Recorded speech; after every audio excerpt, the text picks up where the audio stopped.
Olá, morceguinhos e sanguinolentos! Eu sou o Madu e convido vocês, pergunto pra vocês, caros comparsas de gravação, né? O que o vampiro falou pro barman? Meu Deus. Me vê um Blood Mary.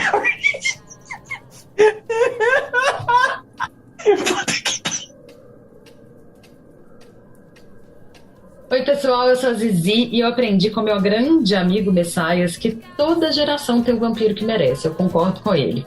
E eu tô começando a achar depois dessa entrada do Madu que toda geração tem a piada que merece. A dele foi nível crepúsculo. Falando com quarentões, vocês não me entenderiam.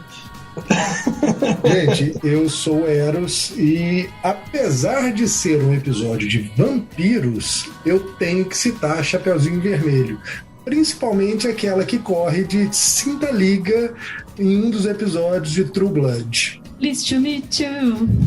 Hope you guess my name. Mentira, gente, não precisa tentar adivinhar meu nome, não. Eu sou Fernanda Marinho. Tô aqui, né, por hoje pra falar de cinema com os meninos aí. A gente que já vem discutindo isso há um tempo, né? Eu gosto de cinema desde sempre, assim, eu trabalho com narrativas, então sou muito aí da parte do roteiro, do entendimento de como a história se desencadeia. E, assim, eu cantei essa música aí no início pra falar de um momento, assim, histórico da representação dos vampiros. Não, eu não estou falando do final de Entrevista com o Vampiro. Eu estou falando do início de Vamp, com a Cláudia Hanna de vampira cantando Secret for the Devil, o Viena com pombos voando. Cena clássica. Eu lembro. Velho, que lindo isso. Eu só lembro do Matoso, Matozinho e Matosão, entendeu? Muito bem. Hoje a gente tá aqui para falar sobre vampiros. Nós vamos conversar sobre esse trope centenário que já tá um pouquinho cansado, foi reinventado e reinventado e reinventado diversas vezes. Nós vamos trazer aqui alguns filmes para essa conversa e ressaltar os principais tropes em cada um deles. Fica aí que o papo tá show. Só a minha piada que não.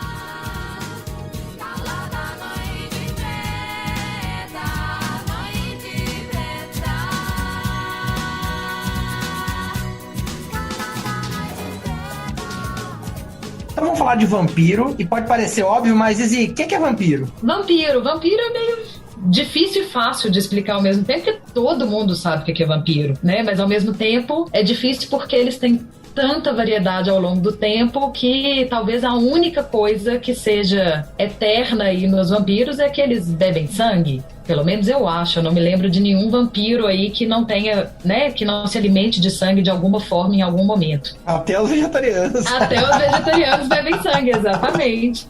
Até os que brilham. Mas enfim, os vampiros são aí monstros, né, consideramos aí monstros, e eles vêm representar nossas sombras, nossos medos, aquilo que nos assusta, aquilo que literalmente tira o nosso sangue. Então vamos entender aí que sangue é uma metáfora de vida. Então são monstros que vêm traduzir tudo aquilo que tira um pouco da nossa vida. Em alguns momentos, em alguns filmes podem ser questões até mais burocráticas, em outros podem ser questões mais filosóficas. E eles passam aí por algumas transformações ao longo do tempo e nós vamos falar um pouquinho disso aí pra frente. Pô, sobre essas transformações é legal a gente citar que tem pelo menos 4 ciclos, quando a gente for estudar, né, mapeados, relacionado a como é que o vampiro é representado na cultura pop, na cultura popular, né? Falando especificamente aqui na literatura, no cinema, nas séries. E quando a gente fala desse desenrolar aí de como os vampiros são abordados pela cultura, né, principalmente no cinema, na TV, mas também em outros quadrinhos e tudo mais,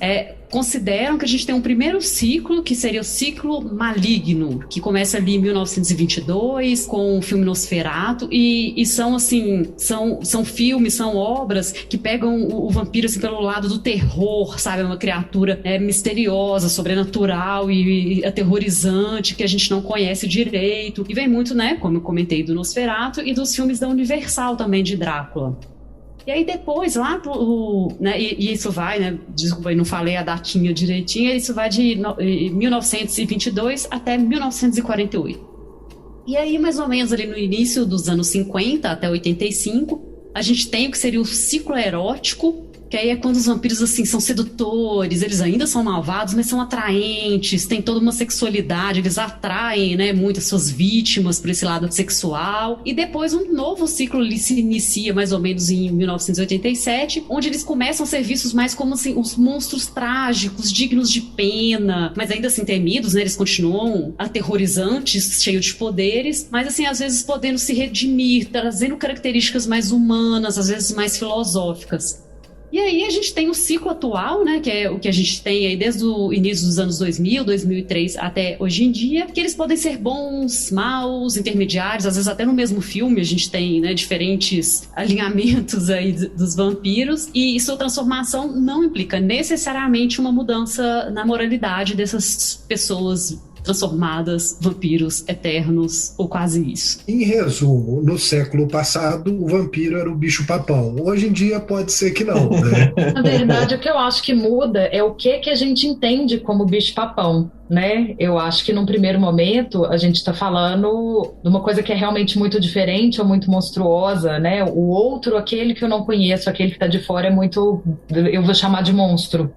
Num segundo momento, a gente tem aí, quando a gente pensa dos anos 50 até 85, tirando o povo hippie, a gente está falando de uma moralidade muito grande. Então o vampirismo aparecer aí como uma forma de simbolismo do erotismo, né? A gente não pode manifestar o nosso erotismo de maneira livre, porque isso é coisa de vampiro, faz muito sentido. Quando a gente entra nesses existencialismos mais do vampiro do ciclo simpático, a gente também está falando de uma geração, quando a gente pensa filmes de uma mesma época, mais ou menos, como Clube da Luta, a gente está falando de uma geração que se questionou e questionou o propósito da vida, né? E hoje em dia, aí eu acho que a gente está falando que isso parte de um lugar de indivíduo, né? Assim, a gente está se entendendo muito mais. Olha, existe uma sociedade, mas existe como eu me porto perante ela. Isso brinca com o que eu falei na minha abertura, gente, é por isso que eu falei que cada geração tem um vampiro que merece. E até é interessante que hoje em dia, né, então quando a gente traz esse tratamento aí para hoje em dia, tem até a ver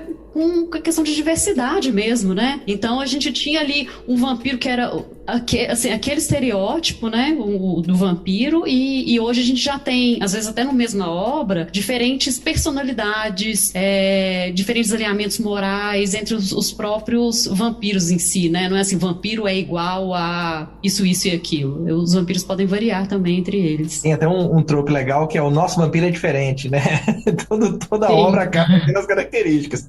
Eu acho que eu somaria isso aqui também, aí trazendo um pouco tanto para a origem quanto para a questão da narrativa, que vampiro, basicamente todas as culturas vão retratar vampiros, né? E com o passar dos tempos, né, conforme vai se contando história, vai ficando saturado, né? O vampiro é uma coisa que vai se saturando, e aí tem a necessidade de explorar, a gente já falou disso em outros episódios, né? O tropo de cavalo morto, né? Ele quase morre e precisa dar uma renovada naquilo. Então, traz uma nova linguagem. Eu não vou ficar explorando o Nosferatu de 1922 em 2022, né? Ele perde o sentido de eu falar de novo sobre aquilo. Já foi contado.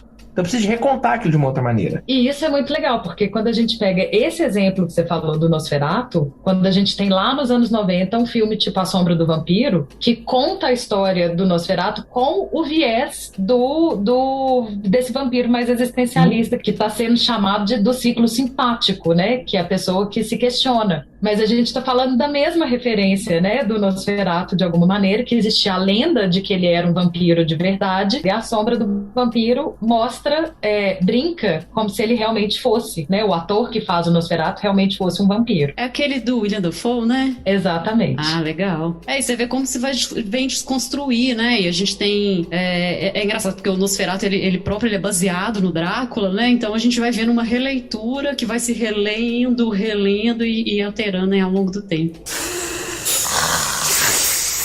Vamos puxar as características mais comuns, então, que a gente acaba caindo no trope, né? Esse trope é um padrão de linguagem. Quais são as características mais comuns dos vampiros? A Zizi traz a primeira, né? Ela falou que talvez a ideia de precisar de sangue E tem um associado também, assim, se ele não fica com sangue, alguns ficam malucos, outros ficam fracos, outros morrem, outros viram monstros raivosos, irracionais, mas todos eles, pelo menos o que a gente viu, precisa de sangue. Um band junkie, é todo mundo viciado. Tipo, se não tem a agulhada, tá fudido. Muito bem retratado, inclusive, no Amantes Eternos. Eles bebem, eles entram em êxtase, né? Ele bebe o cálice ali, ele entra em êxtase. Né? Mas acho que todos eles reforçam isso de uma maneira ou de outra, né? Assim, ali tem uma coisa meio junkie mesmo, né? Como o Eros trouxe, mas se a gente parar pra pensar, no Crepúsculo, por exemplo, tem aquela cena que a menina corta o dedo e fica todo mundo enlouquecido, né? Com um pouquinho. É tipo o cheiro da Sookie Stackhouse em True Blood, sacou? Que tipo, é sangue de fada. E fica todo mundo maluco, porque pode chupar o sangue e ir no sol. É tipo, putz. Mas aí é um sangue que traz é um sangue com especiaria, né? É um sangue a mais, assim. Não vejo necessariamente como a fissura pelo sangue. Tipo, se eu não beber esse sangue, eu morro, né? O Louis tem aquilo de ficar atormentado. Porque ali não é só heroína, né? Varia esse nível também, né? É heroína com um pouquinho de anfetamina. A galera fica toda louca com a parada. E aí até falando dessa questão, né, de ter um componente aí a mais desse sangue, tem a história também de que esse sangue, ele é tipo tem um componente viral aí, que então você passa aquela maldição, aquela corrupção sobrenatural, geralmente está aliada ao sangue, né? Tanto que para alguém você transformar outra pessoa em vampiro, ela tem que beber o seu sangue, ou você bebe o sangue dela, ou um bebe o sangue do outro, aí varia um pouquinho de uma mitologia para outra também, mas geralmente tem essa questão, tanto da maldição, da corrupção, quanto da transmissibilidade do Ora é só morder, ora você tem que chupar o sangue do vampiro, ora os vampiros têm que jogar o sangue na tua boca, ora tem que... É um semi-vampiro, se ele tomar sangue, ele vira um vampiro. E às vezes no mesmo filme, hein? Mas de maneira geral a gente entende, tem que misturar o sangue do vampiro com o seu, né? Essa é meio que a premissa básica, assim. Uma outra coisa que também é bem comum, assim, da gente ver em quase todos os filmes de vampiro é que eles são fortes, rápidos, duráveis, né? Eles têm aí capacidades além das humanas, né? E aí, dependendo da mitologia, isso vai se transformar em habilidades de voar, ler pensamentos e coisas do tipo. Mas eles, de maneira geral, tendem a ser mais fortes e ter mais poderes do que nós, humanos. Chegando em Blade, o vampiro da Marvel, né? Mas eu vou te falar que eu curto muito a pegada deles serem extremamente vulneráveis a um monte de coisa. Tipo, os caras morrem com estaca de madeira, com decapitação, com fogo, com sol. Tipo, dos filmes mais antigos, se o cara tenta atravessar a água corrente, ele tá fudido. Ele não pode ver crucifixo. Colar de alho é um veneno. Tipo, é um monte de coisa. Pra quem é imortal, é muita vulnerabilidade, né? É muita coisa que é problema pros caras, né? Não tem lógica. Tem um mito que se tivessem rosas em cima do caixão, o Drácula não conseguiria sair do caixão, porque tem a ideia do enterro, né? Onde tem rosa, não tem vampiro. A loucura que chega, né? Gente, ele tem várias criptonitas. É muito roteirista. O Blade injeta alho, né? Pra ele não ficar maluco e virar um vampirão, ele injeta alho. Gente, vocês estão reparando que o Madu, ele não está satisfeito a gente ter tirado o Blade da nossa lista. Então ele tá tentando colocar Blade em todos os exemplos possíveis. É o seguinte, fazia parte. Se eu tivesse assistido Blade, eu faria a mesma coisa, entendeu? Porque tipo, payback is a bitch. Gente, vamos ser legal. Eu assisti Blade e vamos combinar, o Madu só assistiu uma parte, eu assisti ele todo. Eu assisti 60% dele, mas eu vi até o final. Então, vocês já usaram essa informação, então vocês estão felizes agora. Deixa eu falar várias vezes. Blade, saiu. Pronto, vamos aqui, deixa eu contar uma parte, então. Diz que o Blade que é bom, que é o único que realmente presta, é o 2, que é do Guilherme Del Toro. Bom, outras características que vampiros têm, alguns indicadores que indicam, né, se eles são vampiros. Não tem reflexo, vai variar também, claro, né? Não é capaz de ser captado por equipamento de transmissão, gravação de áudio ou de vídeo, depende também. Isso, sobre o reflexo, é porque antigamente os espelhos eram feitos de prata, né? E dependendo do vampiro, tem alergia à prata ali, né? Então só que os espelhos hoje não são feitos de prata, né? Então o negócio tem um problema aí. Não tem batimento cardíaco, respiração, não tem atividade cerebral normal, né, de um ser humano, são pálidos, olhos fundos ou incomuns, presas, ou dedos pontiagudos, temperatura corporal, que às vezes é ambiente, né? A temperatura de onde ele vive às vezes é mais fria do que o ambiente, inclusive. O gelo da morte. Aí a gente pode até entender que algumas delas são explicadas pelo fato de que, em teoria, eles estão mortos, né? E eles não vão no sol nunca. Então tem uma parte aí que eu acho que é composição também um pouco óbvia, né? Não tem sangue quente circulando naquele corpo. É óbvio que ele vai ser mais frio. A figura nunca vai no sol e vive 1000 anos. É óbvio que ela não vai ter um bronze, né? Mas enfim. Não, mas pô, a gente tem alguns filmes que o cara fica branco de imediato, né? Não tem nem... Ele acabou de morrer. Não, mas ele tem sangue. Mas o sangue não tá circulando. Ou tá, né, gente? Tudo depende do vampiro, né? Mas, em tese, ele não vira vampiro instantaneamente. Leva um tempinho. Então, tem um período do falecimento. Depende. Na entrevista com a vampira é instantâneo. Instantâneo, assim... Tipo, ele morre na hora e vira a corda vampiro, de repente. Um processo de 1 hora. 1 hora no filme, pô. Ele tava até enterrado. 1 hora no filme, é porque na vida real, né? Não, acho que... Lá vem uma dúvida. Daqui a pouco ele busca o Tyler Durden de novo. Eu pensei, mas eu não busquei, não. Eu juro que eu pensei. Gente, daqui a pouco a gente fala de Brad Pitt. Vai ter tempo pra vocês falarem de Brad Pitt, tá? Pode ficar felizes. Não, e tem isso, né? A gente tá falando, eles estão mortos. E aí, com a questão de estarem mortos, tem uma outra característica, que é eles terem, não terem um envelhecimento muito alongado. Afinal de contas, estão mortos, né? Então é como se eles travassem ali no momento que eles são transformados em vampiros. E aí eles não envelhecem igual a gente. Então, e aí varia, né? Tem alguns que são esse tipo de situação, então foi transformado, fica com aquela cara pra sempre, às vezes até se foi transformado criança e tal, e outros que ele vai envelhecendo aos poucos, e outros ainda que ele vai envelhecendo, mas se ele beber sangue, ele fica novo de novo. E se morrer, vira pó. Isso. É imediato. E se for no sol, pega fogo. E vira pó. Depende. No primeiro ele some e o fogo fica no lugar sozinho, certo? Efeitos especiais de 1922. Isso, depende da verba do filme. Acho que em True Blood eles pegavam fogo, eles meio que explodiam, assim, queimavam. Eles não viravam pó, não, rolavam explodida, tinha sangue pra todo lado. Na verdade, como tudo que a gente falou aqui, ao longo do tempo vai tendo variações, né? Inclusive eles brincam com isso no Lost Boys, que a gente vai falar daqui a pouco, que eles falam, tipo, cada vampiro morre de um jeito. A morte do vampiro nunca é igual. E realmente cada vampiro do filme morre de um jeito. Um explode, o outro vira pó, o outro, sei lá, né? Não vou lembrar de todos. Mas, em teoria, o tropinho clássico, eu lembro direitinho dele fazendo pozinho. Como se ele explodisse, né? Virando uma pilha de pó no chão. E falando de trope clássico, assim, antes de eu assistir sistematicamente os filmes, eu achava que vampiro era associado a morcego. E dos filmes que a gente viu, eu não vi nenhum que ele é associado a morcego. No que fazemos nas sombras? Que isso, eles viram, tipo, briga de morcego. No Lost Boys, eles dormem cabeça pra baixo, eles têm pé de morcego. Os pezinhos bizarros. O Drácula...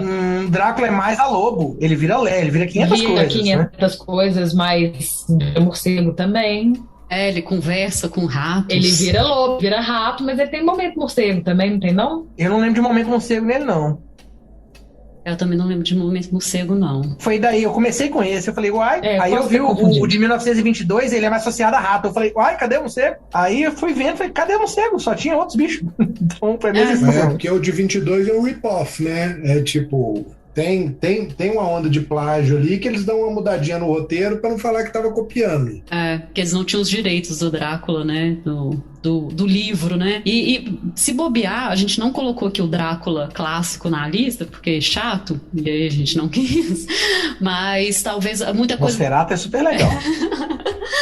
Mas muita coisa surgiu de lá, então se bobear essa... Não sei, tá, gente? Mas talvez esse Drácula com morcego venha de lá também. Bom, e ainda tem toda a parte da fanfarrice, né? Que tipo, os caras voam, eles conseguem hipnotizar as outras pessoas, eles conseguem comandar animais, eles têm que dormir em chão sagrado, eles conseguem converter as outras pessoas, eles conseguem transformar outras pessoas em zumbis, e de quebra eles só conseguem entrar nos estabelecimentos se forem convidados para entrarem nos estabelecimentos, que para mim foi uma pegada maravilhosa do que fazemos nas compras. Tipo, o cara não consegue entrar numa boate nos tempos atuais, porque ele tem que pagar a porra da entrada, sacou? Muito maravilhoso.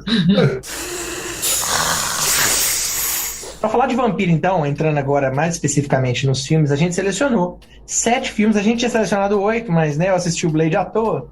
Caiu pra 7. E nós vamos analisar um pouquinho e falar das nossas percepções sobre esses filmes. E, é lógico, vamos passar, né, cronologicamente nos filmes e comentar os principais tropes também associados aos vampiros aqui.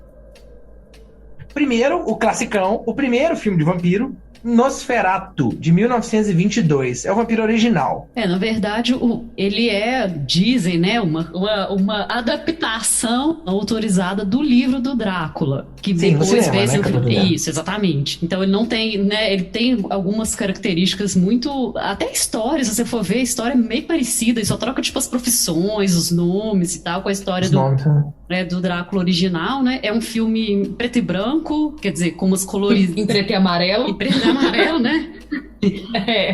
É azul e vermelho, ele varia, né? Tem verde, depende... Sem som, né? É um filme mudo, então, assim, super divertido pra gente assistir nos dias de hoje. Super dinâmico, né, Madu? Assista em 2x. Gente, sério, eu assisti o filme em 2x ou 3x, o filme fica com a linguagem de hoje. Pode assistir, que é um curta. Basicamente um curta. Pode assistir que fica bom.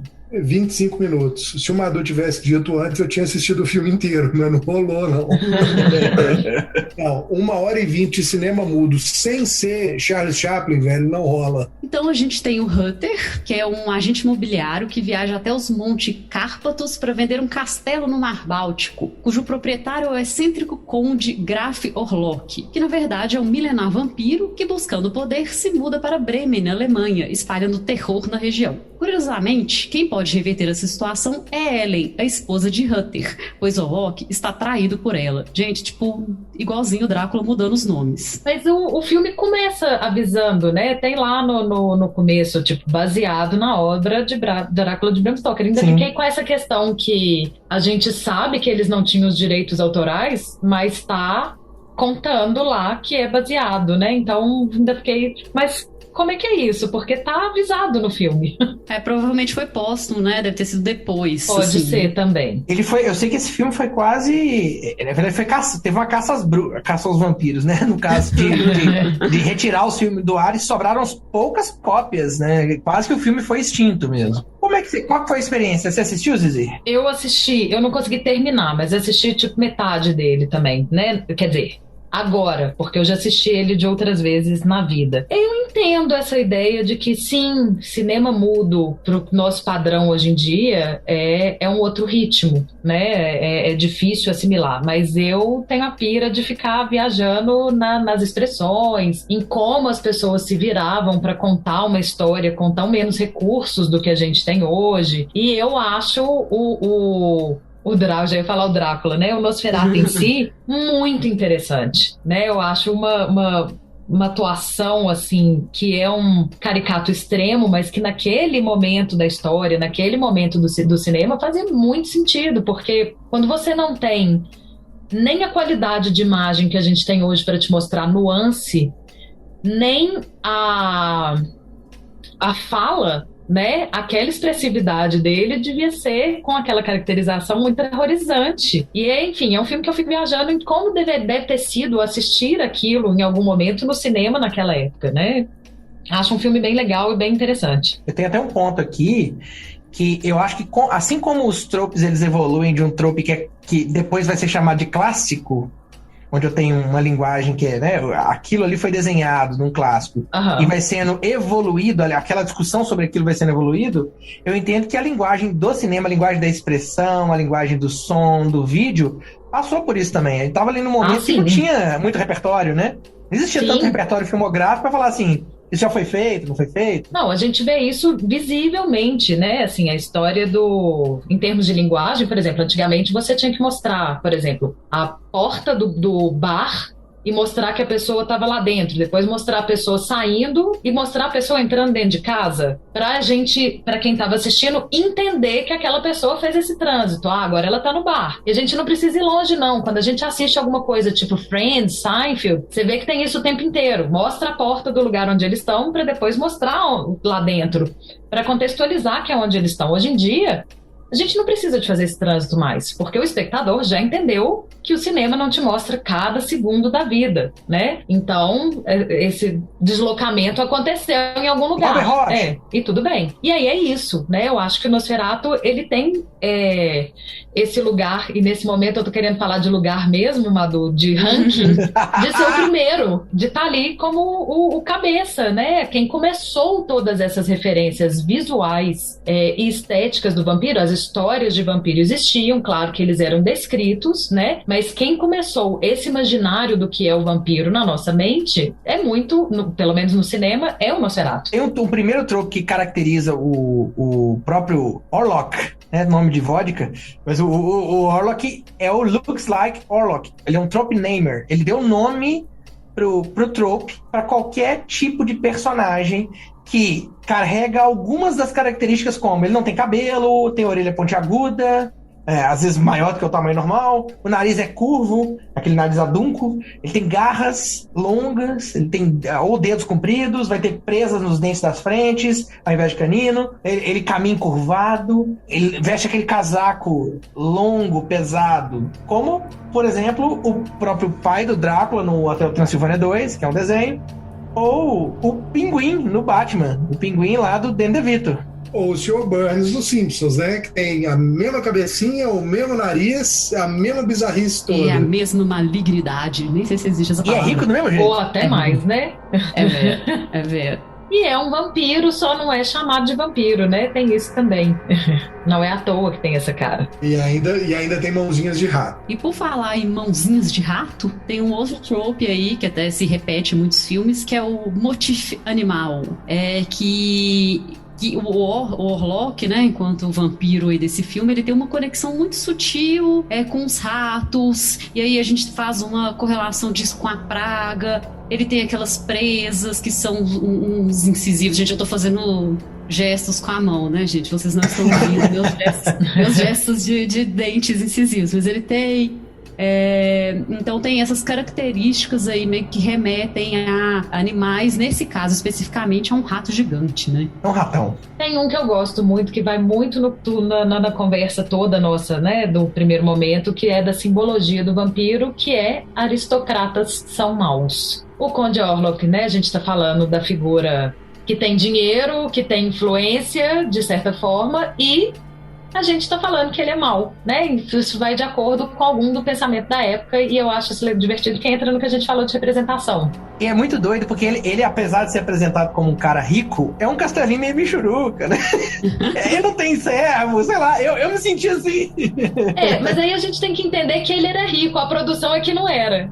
A produção é que não era, e nem o Drácula de Bram Stoker, ele também, ele é rico, ele tem um castelo foda, gigante, mas não tem ninguém servindo, quem tá servindo é o próprio Drácula. Tudo bem, mas tem um puta de um castelo gigante, né? Cara, É produção. O cara é rico, mas ele é rico por isso, porque ele é avarento, sacou? Ele não gasta dinheiro com besteira. Vou discordar, porque eu acho que no Drácula agora a gente falando do Drácula de Bram Stoker, né, pra não confundir com outros Dráculas, a gente vê muita joia, muita relíquia, e a gente vê muita gente servindo ele de outras maneiras. Ele tem lá o cara da carruagem que vai buscar, ele tem todo um funcionamento daquele castelo que não é mostrado, mas está ali subentendido, né? Os criados que põem ele encaixotam a terra dele, põem ele dentro do navio. Criados monstruosos, né? Bom, não sei, porque tá subentendido, a gente não vê.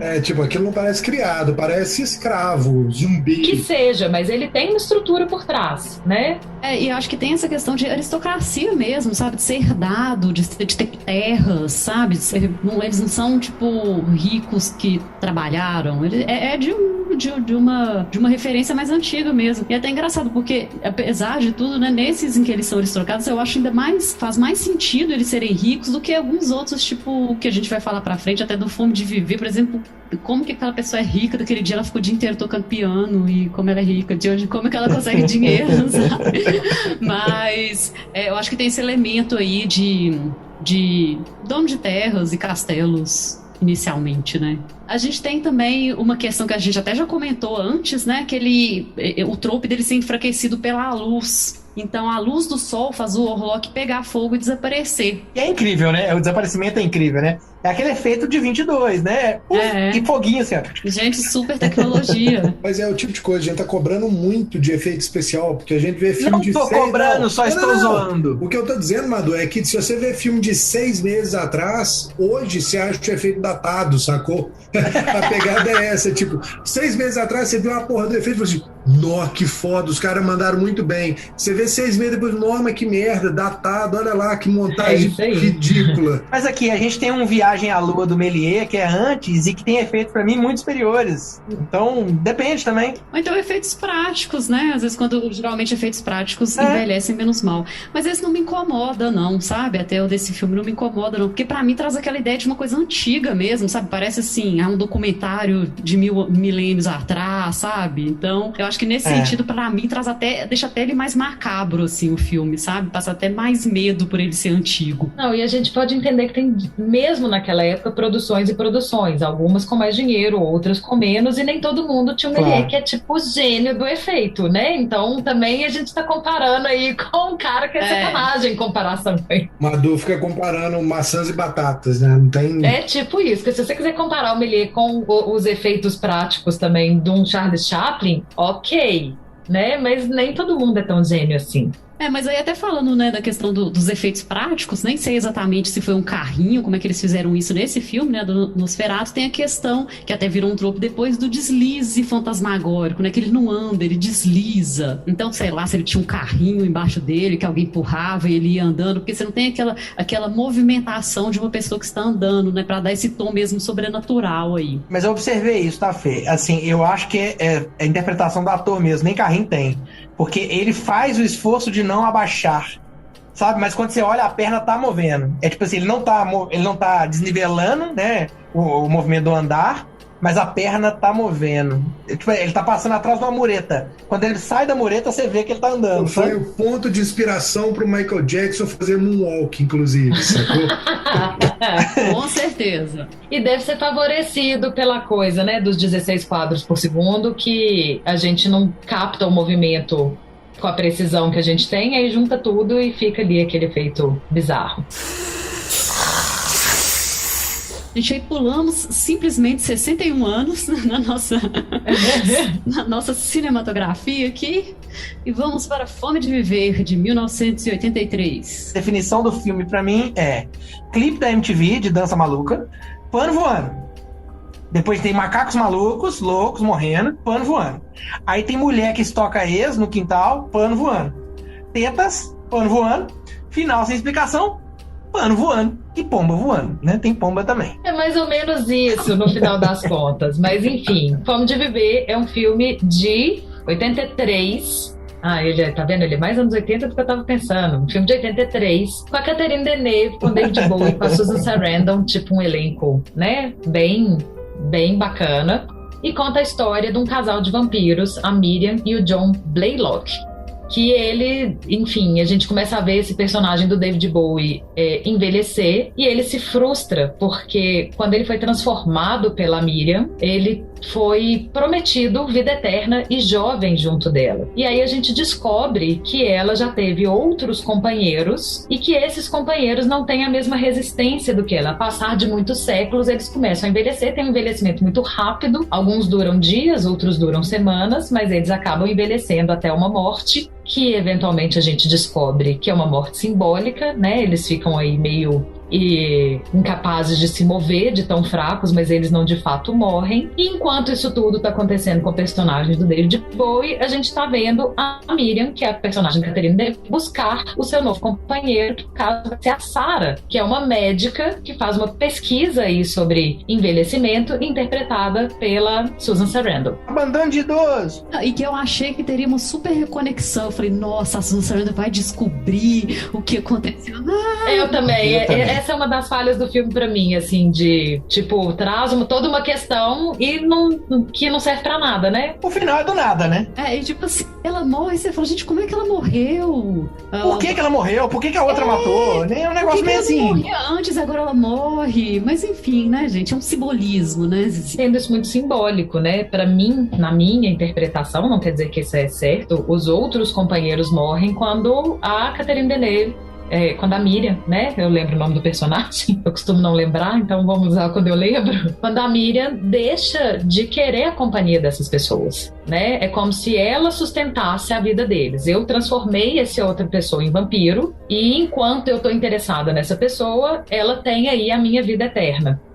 E a partir do momento que eu não interesso mais, que eu já tô afim de partir para outra, que essa história deu o que tinha que dar, esse caso envelhece e eu vou partir para outra. E naquele momento o que acontece é que tem toda a revolução dos outros, de todos os ex da Catherine Deneuve, né, no final, que vão para cima dela, e tem inclusive a recusa da parceira que ela escolheu para a vida. E aí quem sofre essa decepção de não ser mais benquista e amada é a Catherine Deneuve. Ok. E muitos panos Tudo voando. isso com muita pomba. E tetas. E mamilos polêmicos. Gente, mas eu vou contar pra vocês falaram de tetas, mamilos, mas assim, aparece um pouquinho numa cena de sexo.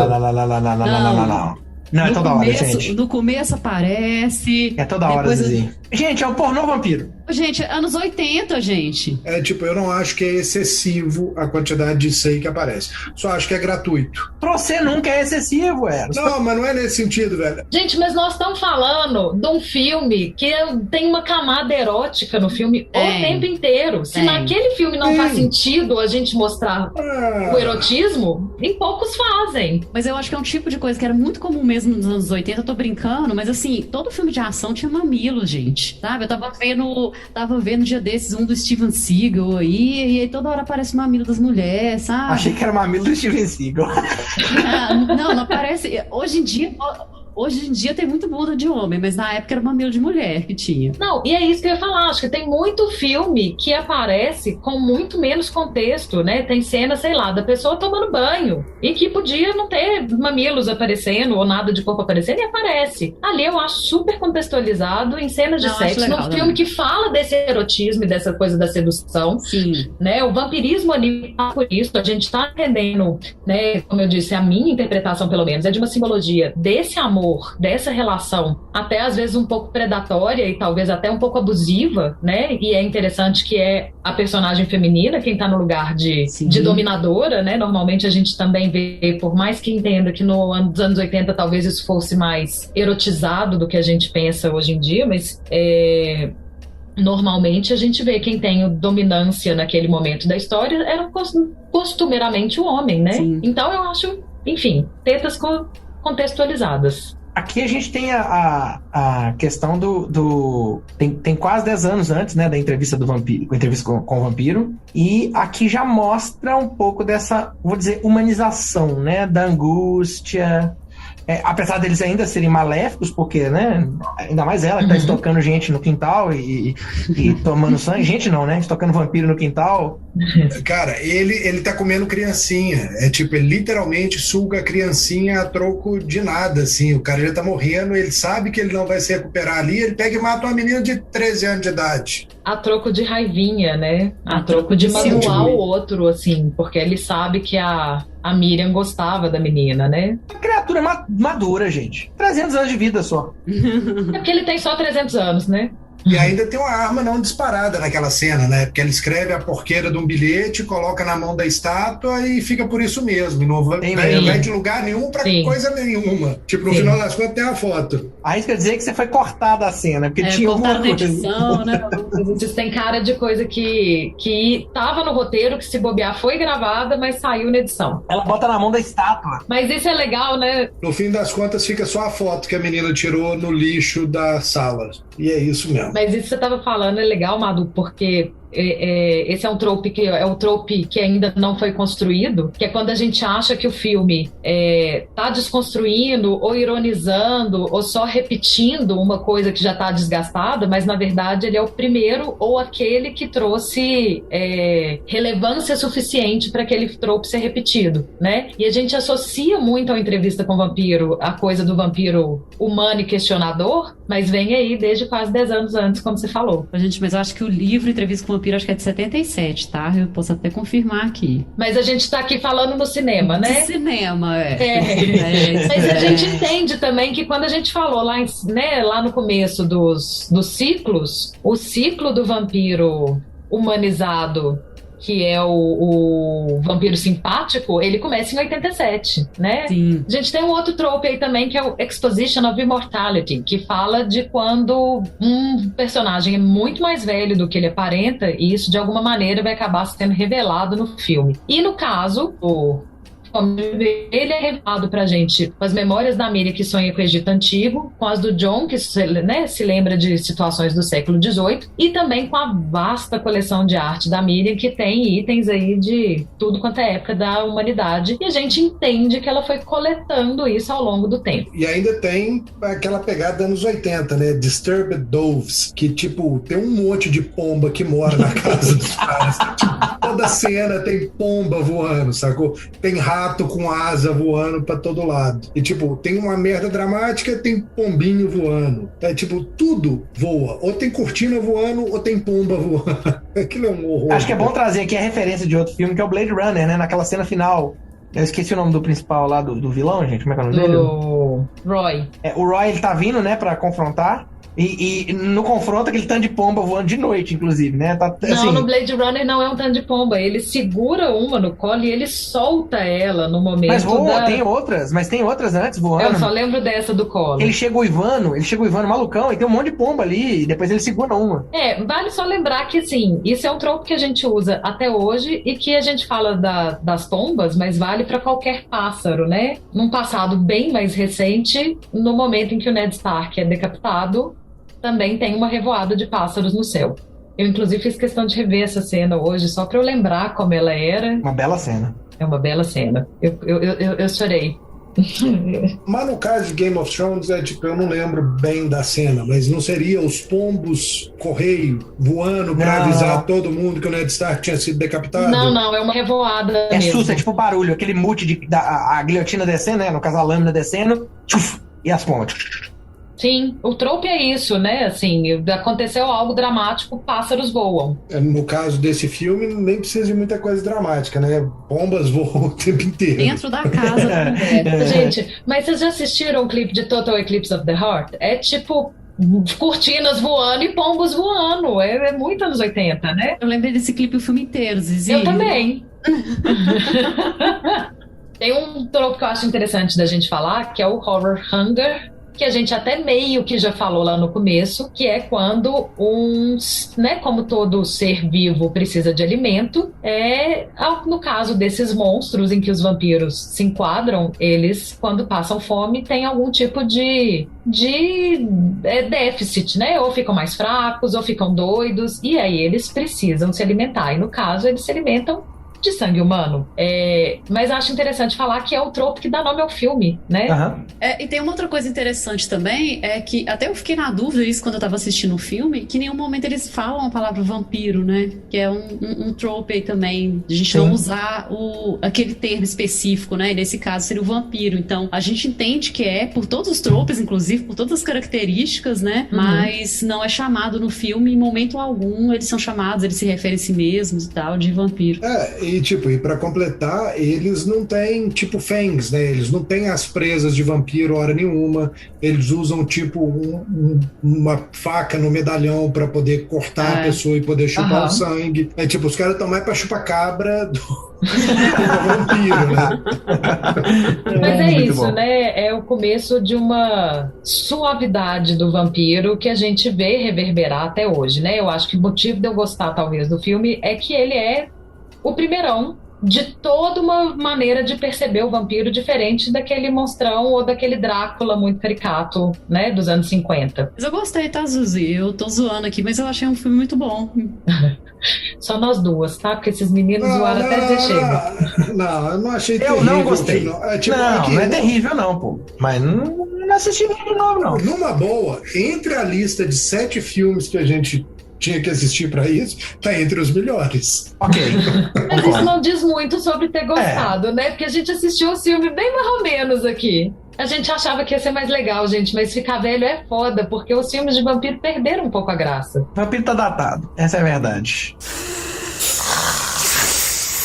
Bom, Garotos Perdidos, de 1987. Em resumo, Esqueceram de Mim de Vampiro. Ah, discordo, velho. Eu acho que tá Não. muito mais pra Goonies de vampiro. É uma misturinha, né? Goonies de vampiro. Mas aqui a cena da casa, gente. Eu vou preparar minha casa inteira pra receber o vilão. É o ápice do filme, é Esqueceram de Mim. Ah, mas isso é um clássico dos anos 80, né? Esqueceram de Mim é que tá copiando isso, que ele já tá lá nos 90. Tudo bem. É, tipo, até o Charlie Bronson fazia isso em Desejo de Matar, sacou? Tipo, a casa tava preparada pra receber os caras e matar todo mundo.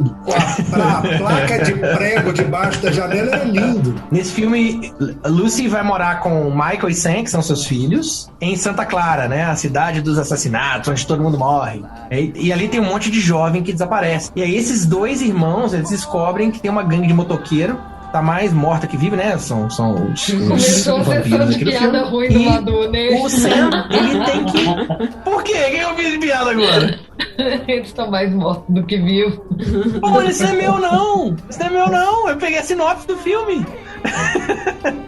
Ô, gente, você copiou a sinopse, eu toda trabalhando, escrevendo Você a sinopse. acha? É sério, o Madu é Ctrl-C, Ctrl-V na alta. Ai, gente, que trouxa. Bom, então, o ponto é que o Sam, que é o irmão mais novo aqui, ele vai ter que dar cabo rapidamente da situação, porque Michael, que é o irmão mais velho, tá se apaixonando por Star. E Star é uma pessoa, não é uma estrela, mas ela faz parte desse grupo de criaturas aqui e acaba se tornando um deles. O legal é que pode até ser um Ctrl-C, Ctrl-V na sinopse, mas ele consegue achar aquela versão que tem a piada ruim que ele gosta de fazer. Puta que pariu, velho. Eu não vi a introdução aí. Ai, gente. Bom, e dentro do Lost Boys tem a pegada do monarca vampiro, que é tipo, é o vampiro pai de todos ali, que se você conseguir matar aquele rei, aquele que transformou todo mundo, você consegue, tipo, reverter o efeito do vírus vampiro e consegue voltar à sua vida normal. O que no caso aqui não é o monarca, né? Ele é só representativo nesse sentido como trope. Sim. Mas a gente vai dar spoiler até tudo. Não, década de 80, né? Aqui no caso é o Max, inclusive que ele carrega o nome, né? Max. Todos esses personagens têm um pouco dessa carga de nome também. Até Max no sentido de máximo. E a gente tem outros dois personagens que têm também nomes associados, que são os dois matadores lá. Um chama Edgar e o outro chama Alan. Faltou só o terceiro, chama Paul, né? Como 3 matadores. É muito bom o nome desses dois, eu morri de rir vendo o filme. Tem tanto essa questão do monarca vampiro, então, que é aquele primeiro, né, que transformou ali a maioria e foi criando quase uma pirâmide ali de vampiros. Eles também têm um limite de Esquema de pirâmide! Esquema de pirâmide. Alguém precisa fazer um filme de vampiro com esquema de pirâmide. É Rinodê vampiro.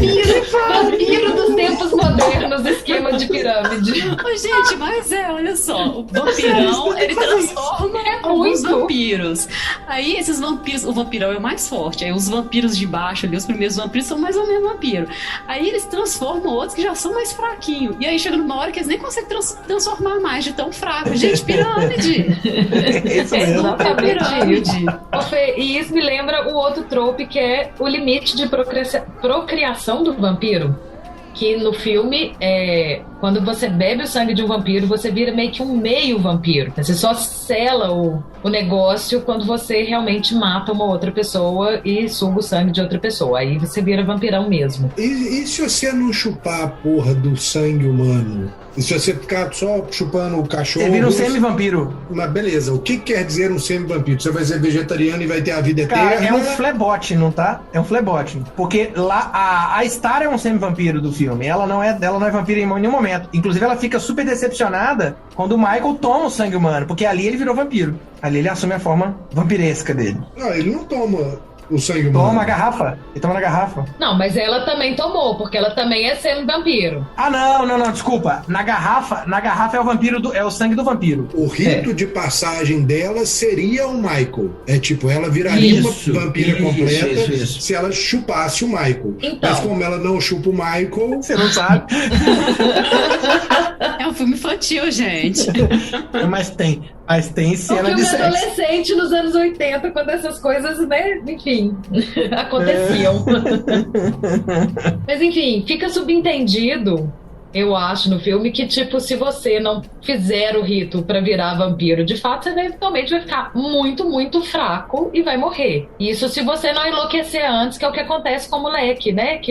Ela pode ser vegetariana, ela vai chupar sangue de cachorro. Não, nós estamos falando no Lost Boys especificamente, né? Você vê que ela tá ali, os 3 que são sempre vampiros da história estão ali cada vez mais fracos e cada vez conseguindo resistir menos à ideia de chupar um sangue. Aqui tem um outro ponto interessante que todo filme acaba querendo refazer isso, né? Nossos vampiros são diferentes e vai mostrar as características, mas é uma coisa inteligente de roteiro e é que ele pega as características anteriores que já são consagradas e brinca com aquilo de alguma maneira e fala assim, não, alho não dá nada, alho é só alho, ou ele põe isso na tela de alguma maneira, ou fala que, olha só, não tem que dormir num caixão, peraí, essa casa aqui é um caixãozão gigante, é como se fosse. A ideia do convite também, eles brincam com a ideia do convite. Na verdade, não é um caixãozão, é um covil. Mas eles falam isso, é como se fosse um grande caixão, eles falam isso. Então, a ideia de trazer, apesar de ser diferente, eles trazem o clássico ali pra dentro, que seja subvertendo, não ignora o clássico. A gente falou do Big Bad, né, em outro episódio, e aqui a gente tem o Max, que é o que se revela como o grande vampirão, dono da pirâmide, no fim das contas ali, né? É o presidente da Rinodê no final. Ele é um Big Bad, só que ele é posicionado como anti-vilão, porque de um ponto de vista objetivo, assim, ele é um viúvo solitário que é uma esposa para seus filhos, né? Para ser mãe dos filhos, né? É a ideia do anti-vilão. E aí ele vai lá, né, e tipo, manda transformar o filho da namorada em vampiro só pra ele conseguir. Tem minhas dúvidas se ele queria uma mãe pros filhos dele, sacou? Porque, tipo, a primeira cena que tem dele com os filhos é tipo, já falei pra vocês não virem aqui mais, sacou? Então, tipo, acho que ele não quer muito. Mas aquela cena, eu acho que ela é super pra distrair a gente, né? Pra enganar a gente. Claro que é, gente. Filme infantil da década de 80 tem que tirar, tipo, ele não é o vilão. Sim, exatamente. E tem os cachorros, que são, né, o cão detector do mal, que tem o cachorrinho dessa família aí, que é o Nanook, que ele consegue sentir quando alguma coisa vai acontecer de errado, né, com os meninos, principalmente ele com o Michael, que é quem tá mais a perigo, né, afinal de contas é ele que virou meio vampiro, e sempre que a gangue aí dos vampiros chega, ele também consegue pressentir, dar uma latida, reagir e tudo mais. É legal que tem o oposto, né? Tem o oposto, tem o Hounds of Hell, que é tipo o cachorro do vampirão, do Max, que tá lá meio que pra defender ele, pra atacar ele, tanto que na hora que a Lucy tenta entrar na casa dele,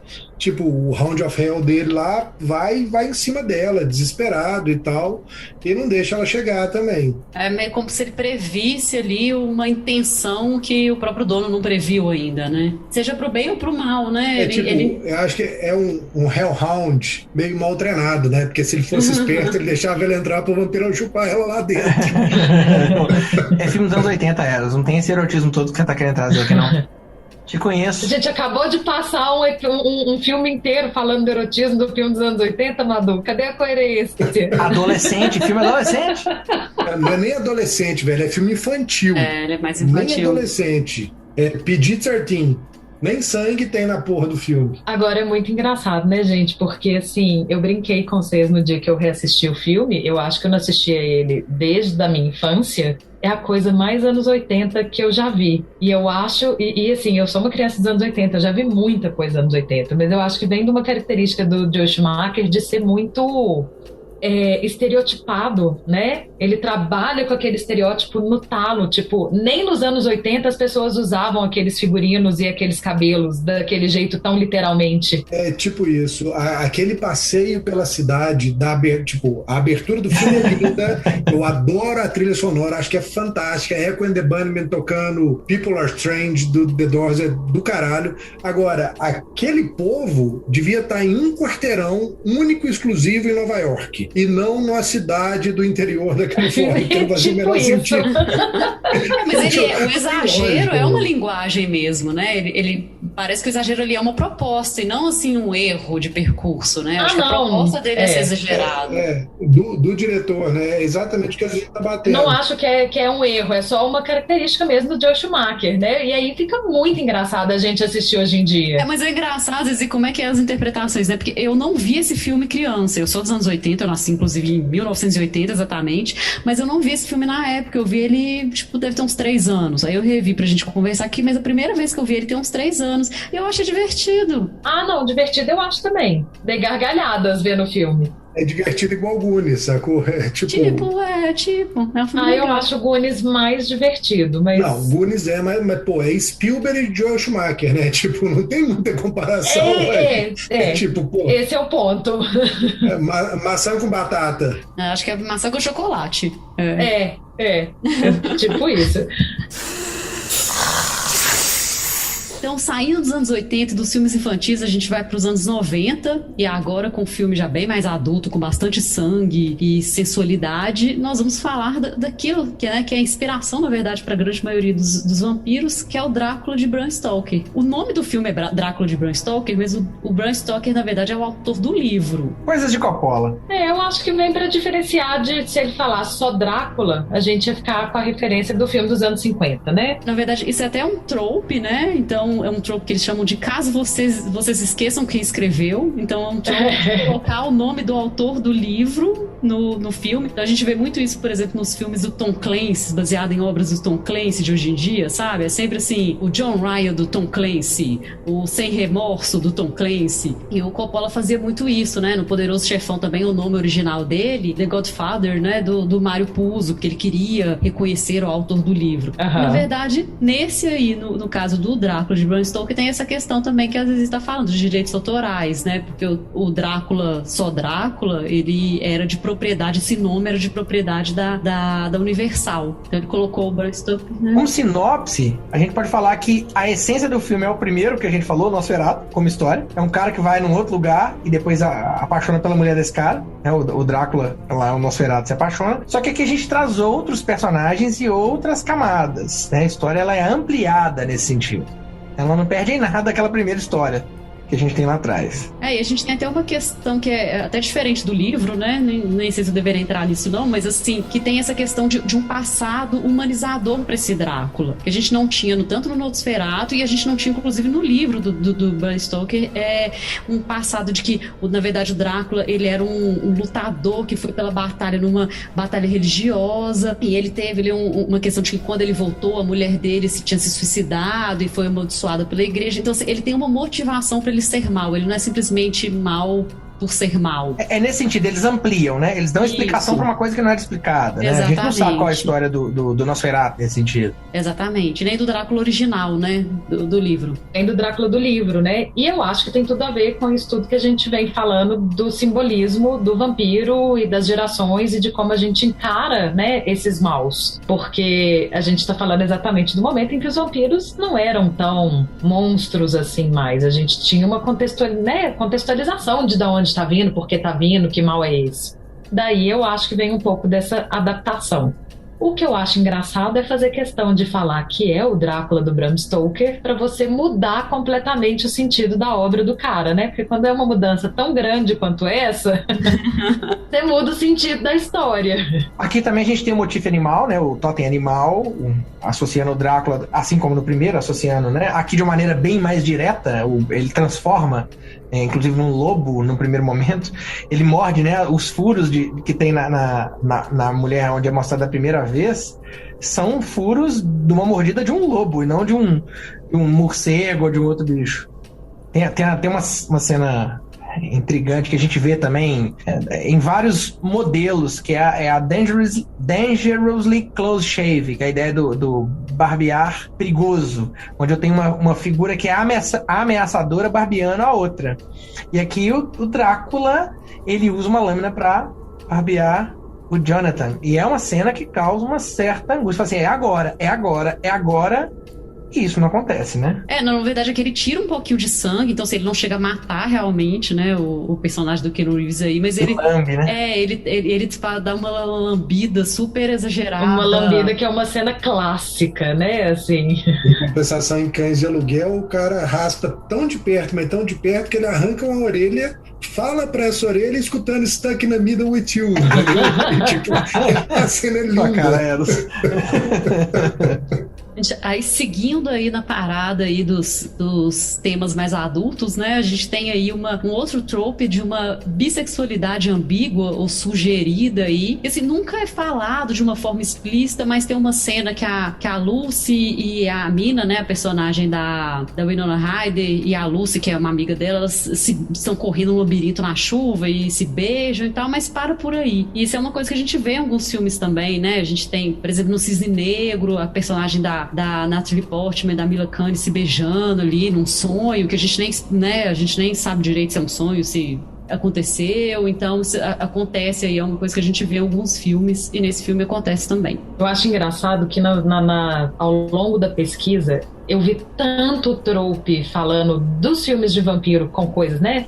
Bissexualidade, com N outros nomes, né? Nesse caso a gente escolheu aí pra falar das meninas e a bissexualidade ambígua, mas tinha lá, tipo, a bissexualidade dos seres imortais. Tipo, já tá tanto tempo ali vivendo uma vida que isso já não é mais tão relevante, né? Ou a questão ligada ao erotismo. Eu me lembro que há muitos anos atrás, não vou me lembrar onde, eu li alguma coisa falando que a mordida do vampiro era um simbolismo de um estupro.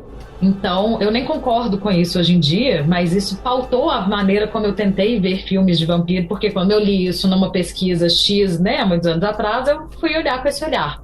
Mas, de fato, o que eu queria dizer desculpa, Zizi, se a gente pega a entrevista com o vampiro onde o cara pergunta se ele quer, né, é o consensual, eu entendo isso. Sim, mas eu entendo que faz parte daquilo que a gente vem falando como as nossas sombras, né? O estupro e a sexualidade talvez exacerbada ou reprimida a ponto de não poder ser vivida de uma maneira normal, natural, digamos assim, né? Tá entre aspas, tá, gente, que vocês não estão vendo, normal nesse sentido de, não porque é errado, mas no sentido de ser o comum daquele lugar e daquela época. O erotismo faz muito parte das histórias de vampiro, né? Mesmo quando a gente não tá falando só dos personagens vampiros.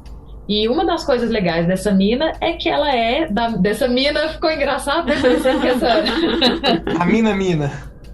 Da personagem Mina, é que ela não tem a sexualidade pra fora da Lucy, mas a gente percebe uma curiosidade nela o tempo inteiro. Inclusive é ela que chama o namorado na chincha, né? E tenta dar uns beijinhos nele um pouco mais caliente. E aí vem uma outra subversão de um trope até, né, que é a questão que foi muito comum ali nos filmes slash, né, Sexta-feira 13, Halloween, Pânico e tal, que era a questão do death by sex, que é a heroína do filme, né, geralmente tem a heroína e tem a que morre, então geralmente tem essa dupla, né, então tem a menina boazinha e tal, que, né, não faz sexo e logo ela sobrevive até o final, e a menina que faz sexo é a que né, assassinada ali pelo terror daquele filme. E nesse filme isso é subvertido, né? Porque apesar da Lucy ter a situação toda da Lucy, ela acaba morrendo também. A Mina também, ela tem ela passa por isso, né?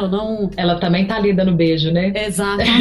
Tá ali, assim, é noiva de um, mas tá ali se pegando com o outro. E mesmo assim, ela é a sobrevivente no final da história, que também é um outro trope, né? A final girl, a garota que sobrevive a tudo aí. E que bom que veio uma que não é tão puritaninha assim, né? Porque realmente os anos 80 tem um pouco isso, né? Morre quem é mal, sobrevive quem é bom, que tem uma dicotomia bizarra. Um bem maniqueísta, né? Sim. Entrevista com o Vampiro, de 94. Aqui o nosso amado Brad Pitt já, né? Beijo pra você, Brad Pitt, que tá ouvindo a gente. É um filme que é o Forrest Gump de vampiro, né? Alguém contando a história e vamos contar o que tá acontecendo. Vocês não vão concordar não, mas tudo bem. Isso é uma piada, não leve muito a sério. É uma piada que eu não tenho sentido nela, nem o cheiro da comparação. Eu sabia que vocês não iam ver. Bom, em São Francisco, na década de 90, um jornalista vai entrevistar o Louis Pointe-du-Lac, que é o Brad Pitt, onde ele vai fazer um flashback contando a história dele nos últimos 200 anos, a vida dele na região da Louisiana e toda a relação dele com um outro vampiro, que é o Lestat de Lioncourt, que é o Tom Cruise no melhor papel da carreira dele, e que ele se torna um vampiro e a forma como ele tem que aprender a conviver com aquilo, ele tem que reaprender toda uma vida e tolerar aquilo. A gente é impressionante como a atuação do Tom Cruise, assim, ele parece outra pessoa, né? E eu acho que isso destaca o tanto que a do Brad Pitt é ruim, né? Eu acho que em contraste. É bem isso. E a do Antônio Bandeiras? Porque os dois estão ali o tempo inteiro em contraste, mas assim, quando a gente chega no Antônio Bandeiras, consegue piorar, gente. Piora. Mas enfim. Não, e você tem a criança, que é a Kirsten Dunst, criancinha fazendo a Cláudia, que é fantástico. Então você tem Dando assim, lambada nesses homens todo, né? Exatamente, não, é impressionante. Mas assim, gente, eu amo esse filme. Eu acho ele super imersivo, assim, cada vez que eu assisto, parece que eu desligo do mundo e fico ali naquela noite, naquele momento que eles estão vivendo ali. Assim, não sei se é um filme pra mim, porque nessa época eu era adolescente, né? Então talvez ele tenha um apelo aí maior, mas nossa, é pra mim o filme de vampiro, assim. Por mais que eu goste muito do Fome de Viver, eu acho que esse é o filme de vampiro da minha geração, né? É o que ficou pra mim. Minha primeira referência de filme de vampiro é ele, e talvez seja o que eu tenho mais relação e conexão por estar dentro do modo de ver, né? Assim, tem um encaixe no meu modo de ver, no modo do filme de pensar vampiro. Das nossas sombras, né, Lizzy, também. Das nossas sombras, exatamente. Acho que até pra mim é o melhor filme de vampiro. Apesar de no último episódio estar batendo na porra do filme, porque vocês estragaram o filme pra mim por causa do Brad Pitt, sacou? é o melhor filme de vampiro dos últimos anos, ou talvez que eu tenha assistido, assim. É uma referência de época, é um filme que eu gosto. Eu gosto muito do roteiro do filme e lembro de ter discussões, inclusive a respeito da autora, assim, né? Porque tem vários outros livros, tem A Rainha dos Condenados, que é um filme merda. Mas um livro maravilhoso. Um dos pontos centrais, acho que o ponto central da discussão nesse filme é a discussão da viver para sempre, é bom ou é ruim? O que é que tá ali por trás disso, no fim das contas? E aí tem essa visão, né, cínica da imortalidade, do tipo, que saco, são vampiro. É o ponto, inclusive, que tem a ver com o final do filme, né? O cara não entendeu, o jornalista lá não entendeu que o ponto é esse, pelo menos pro Brad Pitt, pro personagem do Brad Pitt, versus eu quero viver e viver pra sempre é show de bola, que é o que ele pede, né? Que é que o jornalista pede. Não, então me transforma nesse vampiro aí, e a gente fica meio esperando que isso vai acontecer, e no final das contas fica naquela de é bom ou é ruim, depende de quem vê, né? Depende do ponto de vista. É toda a angústia que isso traz, né? Então, relação com a morte, relação com causar a morte dos outros, né? Então, toda essa discussão aí que pega muito, né, daquilo que a gente tá falando, do vampiro se questionando, né? Questionando todas isso que vinha como dado nos outros filmes, aqui a gente passa a questionar esse tipo de situação, né? O questionador é que a gente tem vampiro vegetariano, né? Inclusive, nesse ponto aqui, né? Note que vegetariano não é vegetal, né?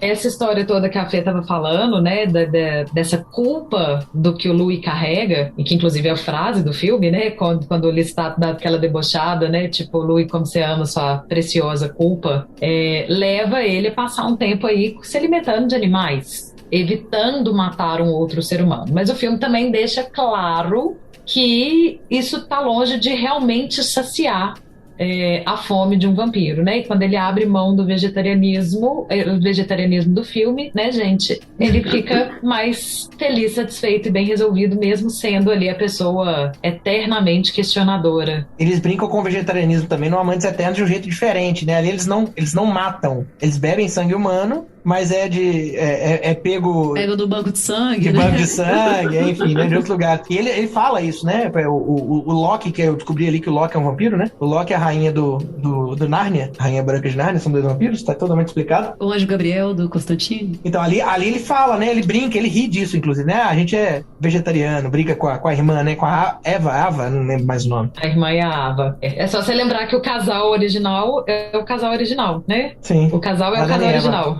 E é até engraçado, né, isso, a gente falando numa entrevista com o vampiro, né, que tem essa questão, então, do Louis tentar se distanciar de matar, né, então se ele tentar trazer um humanismo na coisa, e é até engraçado que quando, né, que aí até um outro trope, assim, quando eles estão prestes a atacar, e aí todos eles assumem até uma postura, assim, quase bestial, né, uma postura primordial aí, então, assim, o olhar muda, tem aquele andar ameaçador, então, assim, com as mãos no bolso, então você não sabe o que tem na mão ali, pode ser uma ameaça, então, né, isso aí contrastando até a questão de, assim, de ser selvagem, personagem de ser animalesco com toda essa preocupação humana com a vida, né? Essa questão, Bechá, é quase um spoiler, né? Você vê, é óbvio. Eles entram no modo vou te matar antes de te matar. Mas eu acho interessante que é o lado animalesco literal, né? Assim, quando a gente vê um bicho em posição de ataque, quando ele se sente ameaçado, quando ele vai buscar alguma coisa, você vê a posição do bicho mudando, o pelo do gato fica eriçado, né? Do cachorro também, às vezes. Spoiler tá sempre ali. E eu acho que isso é só uma maneira da gente, né? Do filme também de comunicar que é um instinto, né? Eles não estão fazendo aquilo necessariamente. Bom, alguns gostam de matar e se divertem com aquilo, mas é uma coisa natural mesmo, né? Da natureza. E aquele ser faz parte da natureza. E a característica, uma das cenas que eu mais gosto é do que tem a ver com o trope, que é a morte rasputiniana. Que é assim, pega o Lestat, envenena ele. Morreu não? Corta o pescoço. Ah, não morreu não? Afoga ele num pântano. Ah, não morreu não? Taca fogo nele. E ele não morre, né? Não, Lestat não morre nunca. Mas isso é só para quem lê o livro, né?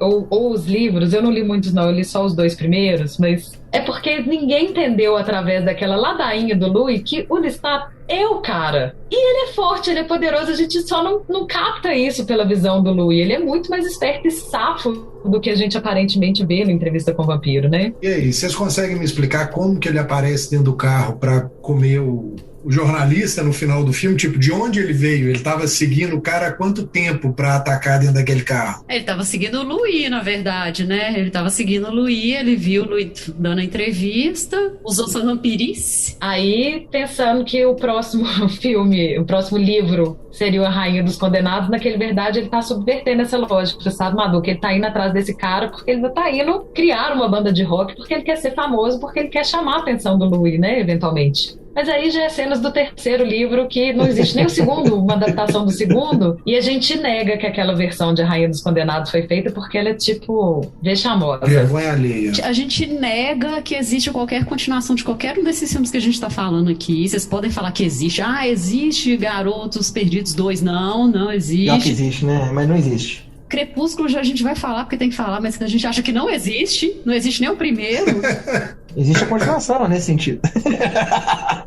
Olha só, pra gente fechar o Entrevista com o Vampiro, eu queria comentar uma última coisa que tem a ver com o livro também, mas que na verdade me incomoda no filme. Tem uma ambiguidade assim de que o Louis tá ali convidando a morte, né, como é dito no roteiro, porque ele tá sofrendo porque a mulher e a esposa e a filha dele morreram. E aí nunca fez sentido pra mim por que diabos ele aceita ser vampiro quando ele tem a opção pra viver eternamente, né? E aí a gente tá aqui elogiando o roteiro, falando que é um filme muito legal, mas ele pra mim tem essa falha grande que no livro o que acontece é que ele se sente culpado pela morte do irmão. Então ele quer se tornar vampiro pra ele se culpar e ele se torturar pro resto da vida. E aí o personagem faz muito mais sentido. Faz muito mais. Até porque se ele quer morrer, entra no sol, né? Exatamente. É só, virou poeira, acabou. E entra essa questão dele se culpar eternamente sempre, dessa autopunição, né, que ele carrega aí pros outros humanos, então por isso que ele se alimenta de animais, porque assim, já fiz o mal, não quero fazer o mal mais. Agora a gente vai falar de Crepúsculo e os 5 filmes fantásticos daquela série. O filme original é de 2008 e depois de mudar para uma cidadezinha pequena, a Bella Swan, que é a Kristen Stewart, ela vai para uma cidadezinha morar com o pai dela, que chama Forks, enquanto a mãe dela mora em outra cidade, se não me engano ela tá vindo de Phoenix, e ela conhece o misterioso Edward, que é um menino meio branquinho com tupete alto, bem anos 2000, e ela se apaixona com o rapaz e tal, e tipo, o filme desenvolve onde ela vai descobrir que ele é um vampiro e todo o envolvimento e o romance dos dois, numa trama bem adolescente, medíocre e cretina. E se você não teve o privilégio de assistir os 5 filmes, assista. Parabéns.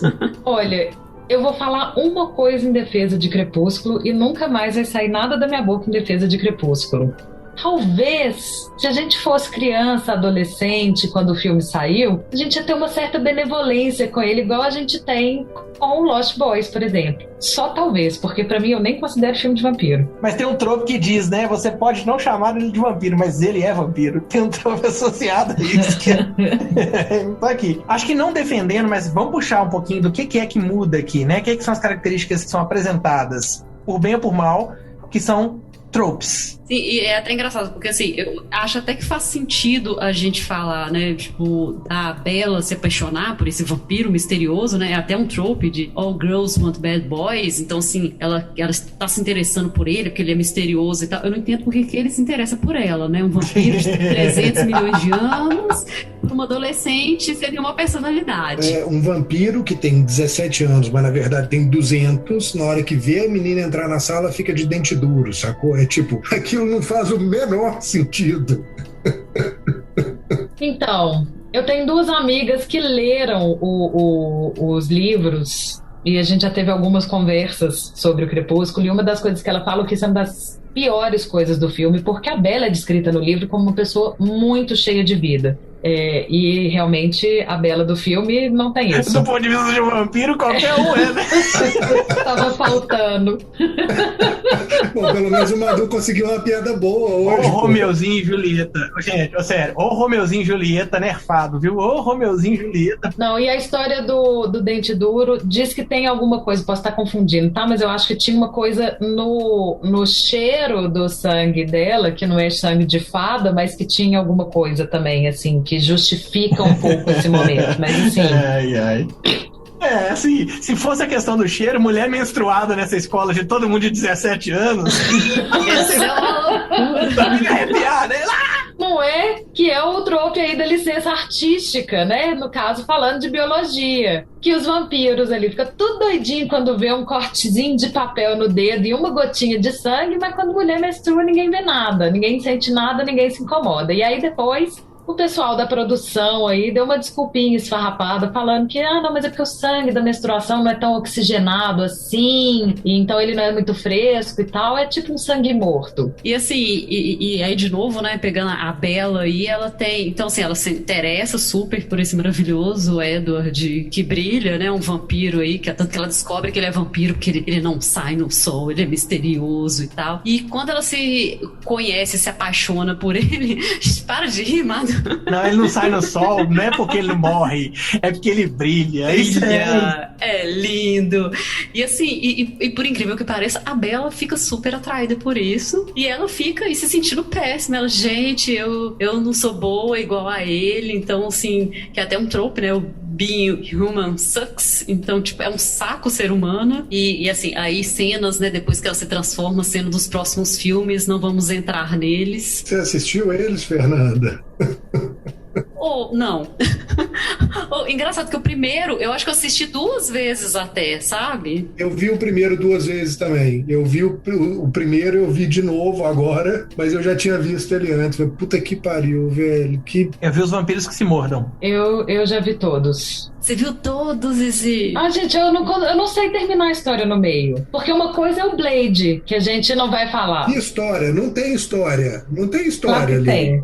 Por mais xixelenta que seja, tem. Eu não sei terminar a história no meio, assim. Achamos uma fã no grupo, gente. Que bom. É por isso que esse filme entrou na lista, então? Por isso? É por causa da Zizi? Olha, eu fui a primeira a defender ele não entrar na lista. Nem vem que eu falei pra mim, nem... Ela não queria ter imagem de fã revelada a elas, é isso. Por isso que ela pediu pra não... Gente, eu falei que tinha que ter, porque, né, bem ou mal, é um filme não, super... marca uma época, Não, mas eu te entendo. Eu tô brincando, mas eu te entendo. Ele marca uma geração. Agora, sinceramente, provavelmente Crepúsculo é o filme de vampiro que tem mais fã dessa lista inteira aqui. De todos os filmes. Então, eu acho que já teve, né? Porque eu tenho sobrinhas aí na geração Crepúsculo. Que as pessoas cresceram.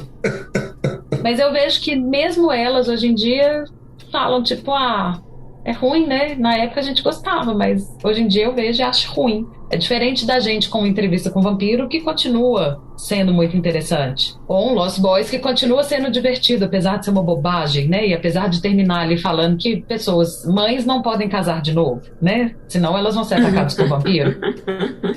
É o medo da época, Zizi. É isso aí. Mulheres desquitadas, porque nos anos 80 a gente falava desquitadas, lembra? Mulher desquitada é pecado, gente. Não pode ter mulher desquitada. Tirando o filme não ser o melhor, tirando o filme ser ruim, Não ser o melhor, sacanagem. o que é tão diferente pra vocês, assim? O que é que muda nesse, né, que a gente começou com essa pergunta e acabou não respondendo. O que é que muda o jogo no Crepúsculo tanto a ponto da gente não ter a amigabilidade que a gente costuma ter com os filmes de vampiro? Talvez eu esteja ficando velho, mas o efeito especial dele subindo árvore, pulando de árvore de uma pra outra, parecendo um macaco que tá voando, suspenso por um guindaste, me incomoda profundamente. O fato do cara brilhar igual diamante quando tá no sol me incomoda. É tipo, toda aquela pegada de cada um dos vampiros tem um poder especial. É tipo, eu leio o pensamento, eu sou a Sookie Stackhouse, eu sou a mãe de Ná, eu sou não sei quem, tipo... Mas isso é Entrevista com o Vampiro, inclusive tem a frase, né? O Dark Gift é diferente pra cada um, ele está Clementes, o Louis não. Pra mim falta atmosfera, tipo, ele não tem nenhuma atmosfera, sabe? Que os outros todos têm trilha sonora, iconografia, sabe, cores, noite. Esse filme, tipo, ele passa em dias nublados. Assim, então, pra mim, isso me incomoda, porque eu gosto de todo esse imaginário, toda essa parte estética aí que vem junto com a questão do tratamento dos vampiros e a questão dos dilemas, gente. É filme de vampiro feito no cenário de Fargo, né? Ele não discute nada, ele não tem dilema nenhum. É um triângulo amoroso adolescente, sabe? Tipo, não faria por que ele é vampiro. Ele podia ser... Com violência gratuita pra puxar os meninos pro cinema, de tipo, quebrar a cabeça, sangue, etc, que não tem menor propósito na trama, tipo, uns embates ridículos. E com uma relação abusiva, né, porque isso que a Fê tava falando do Being Human Sucks,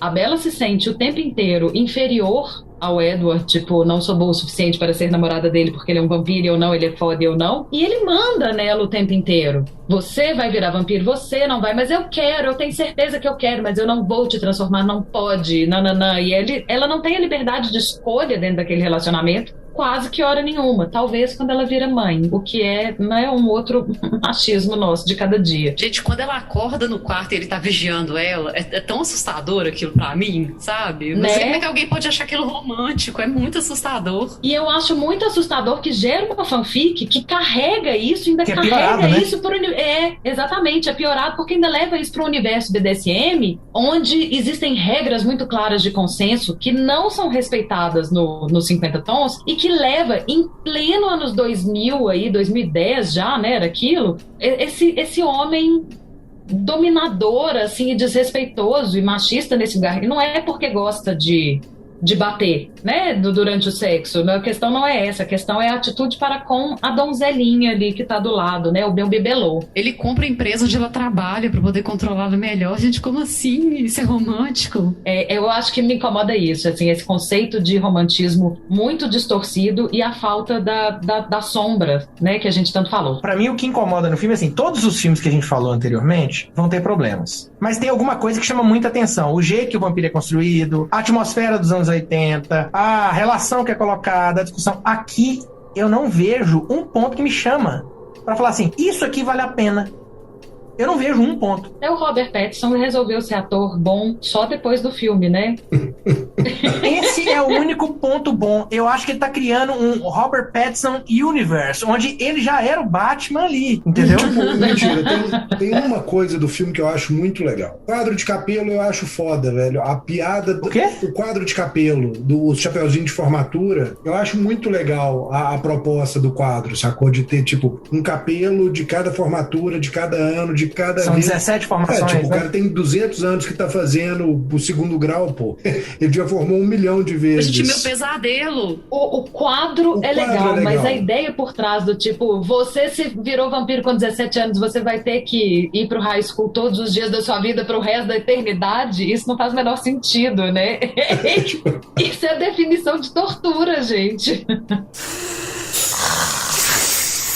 E aí a gente que falou tanto de sombras aqui, né? Agora, pra fechar, nós trazemos o filme O Que Fazemos nas Sombras, que é o mais nosso recente aí. Ele é uma paródia, é uma sátira. E ele, assim, ele pega tudo isso que a gente discutiu em todos os filmes, em toda a literatura, e subverte, brinca, e zoa, e transforma coisas que são pontos importantes de força, que são zoadas, são pra rir. Então, assim, inclusive, assim, o próprio estilo do filme, né? Um documentário de mentira, né? Então. É tão legal, assim, essa brincadeira com tudo que a gente viu antes, quase tudo, que até o fato de ter entrevista com o vampiro é uma grande entrevista, né? O filme. Não, assim, foi o primeiro que eu já tinha visto, né? Um deles que eu já tinha visto era esse. E eu não conhecia a maioria dos outros, não de ter assistido ou ter assistido completo. E quando eu fui ver, ele falava, nossa, é aquela piada ali então, nossa, foi identificando, sabe? O arroz virando verme, que lá no caso, né? O macarrão virando verme, que vem dos Garotos Perdidos. E ele ainda fala, né? Eu aprendi isso no Garotos Perdidos. É muito bom isso, velho. E o outro que perdeu a capacidade de hipnotizar e que fica igual o Drácula faz, Simi, mas não tem efeito, né? Muito bom. A gente tem o Orlok de novo aqui, né? E ele é o único que dorme em caixão de pedra, ele é monstruoso. Eles carregam as eras, né? E é o melhor personagem. O cara não tem fala e mata a gente de rir só com a aparência, e ele né? tem, assim, é um filme mudo, né? O personagem é mudo no filme também. É genial, Mas não fala nada, genial. né? É muito bom. Aí brinca com tudo, né? Brinca com o cara que até deu entrevista com o vampiro, né? Então com as roupas mais chamativas e faz dança erótica e tudo mais, né? É genial, gente. Tem o cara que é o Drácula, que é o fortão, cheio de poderes, e tem um bigodão e fala assim e tal. Então eles brincam com tudo, né? Até com o novo vampiro aí que entra na história, que era pra ser segredo, né? Ele não pode contar pra ninguém que que ele é fica vampiro. amigo dos lobos, olha a referência. Sim, é muito legal isso. Não, e deixa eu fazer um comentário rápido, mas eu terminei de ver de novo essa vez comentando com o Flávio assim, gente, meu sonho é ter um spin-off daqueles lobos, porque aquela cena da transformação dos lobos é muito maravilhosa. E vai ter! Sério, vai ter. A gente descobriu que vai ter! Não, velho, o Taika Waititi é fantástico, ele é um comédia, o diretor. É tipo, puta que pariu. Ele é diretor, eu acho que o roteiro é dele também. O roteiro é dele, ele é o diretor e tal. É um dos principais. O outro diretor e roteirista é o Vladislav, né? O Vladislav Gemini Clement. Velho, é uma coisa que acho que até esqueci de falar nos outros, mas a onda do glamour, né, que é tipo o hipnotizar a pessoa e conseguir o que quer, que é uma coisa que eu vejo muito no Fome de Viver, assim, e eu até tive uma discussão paralela com a Zizi a respeito disso, de ter a impressão que o tempo todo a Catherine Deneuve tá, conseguindo o que quer porque ela tá hipnotizando o próximo. Sim. É muito legal no O Que Fazemos nas Sombras, porque, não funciona. É muito lindo o não funcionar das coisas. É muito bom, cara. Eles brincam tanto com o ponto forte dos vampiros, né? Quanto com o que a gente tinha até falado lá no início, que limita eles, né? Igual a questão deles precisarem ser convidados pra entrar no lugar, né? Que é um trope aí. Então, nesse filme, isso é muito engraçado, porque eles têm essa limitação e por causa disso eles ficam sempre querendo ir nas boates e não conseguem entrar porque eles precisavam ser convidados. E eles pegam as vítimas em festas, né? Então, recentemente, tem barreira na entrada, eles não podem entrar. É muito bom, É a decadência, né? Assim, é um filme sobre a decadência do vampiro, no fim das contas, né? Onde tudo é subvertido, né? Então a gente tem ali, por exemplo, eles brincam com essa questão daquelas questões que a gente até comentou, né? Do sagrado, machucar, então água benta, o crucifixo, né? Mas eles usam isso de brincadeira, tipo assim que o Viago, né? Que é um dos vampiros, ele aprende a mexer no celular, aprende a mandar mensagem de texto, ele manda uma mensagem de texto pro Deacon, falando que tem crucifixo atrás dele, tipo... Isso é maravilhoso. E ele leva um... É muito bom. Acho que apesar de ser assim a subversão, a desconstrução, a reinvenção dos tropes tudo ao mesmo tempo, ele não deixa de perder, de continuar com a mesma lógica, né? Como é envelhecer nesse mundo de tecnologia, você é imortal, né? Você nasceu há 500 anos atrás e de repente você tem celular. Como que você lida com isso, né? Não, e o único que morre é o do cinema mudo, né? Assim, que é o mais fácil de tudo. Alguém esqueceu a janela aberta? Não, e aí você tem uma outra desconstrução, porque ele acaba morrendo por causa de um caçador de vampiros, né? Que é outro trope aí que tem em vários, no Drácula. O Van Helsing, inclusive, né? Inclusive é o Van Helsing. Mas ele mata o vampiro por acidente. Ele deixou a janela aberta. Isso. Então até com isso ele brinca. É o auge do deboche. É, muito bom. Eu adoro. É um The Office, né? Um The Office de vampiro. Não, e vale dizer que, assim, acho que a gente comentou também antes, só eu assisto a série, né, que veio depois. A série repensa um pouco das piadas, mas a ideia média aí é mais ou menos a mesma coisa, né? Então, tipo, a festa que tem homenagem, que tem um convidado homenageado, lá é usado diferente, mas tem a festa que tem um convidado homenageado, né? A festa anual e tal. Mas ela mantém o nível das atuações, que são fenomenais, mantém esse nível de ironia. Ainda eu acho, particularmente, eu acho que o miolo do filme tem uma barriguinha ali meio de ritmo que cai. Eles são muito bons nas vinhetinhas do começo e do final. E a série é como se fosse uma grande vinheta, porque os episódios são pequenininhos, né? Então, assim, eles ainda conseguem fazer isso render pra uma série que já tem 3 temporadas, mantendo esse clima de humor divertidíssimo e gostoso de assistir. Fica aí a dica. Essa série eu vou dar uma olhada. Cara, é muito divertido. Eu também vou. O filme eu achei divertidíssimo, eu achei muito bom o filme. E tipo, eu ri alto. Não, eu espero que vocês não criem expectativa porque eu tô falando bem dela, mas assim, eu racho de rir. É tipo isso, eu fui ver o filme hoje, tipo, esperando porra nenhuma e eu ri alto assistindo o filme, sacou? Tipo... Não, eu tô gargalhadas altas também. Pra fechar, então, vampiro favorito.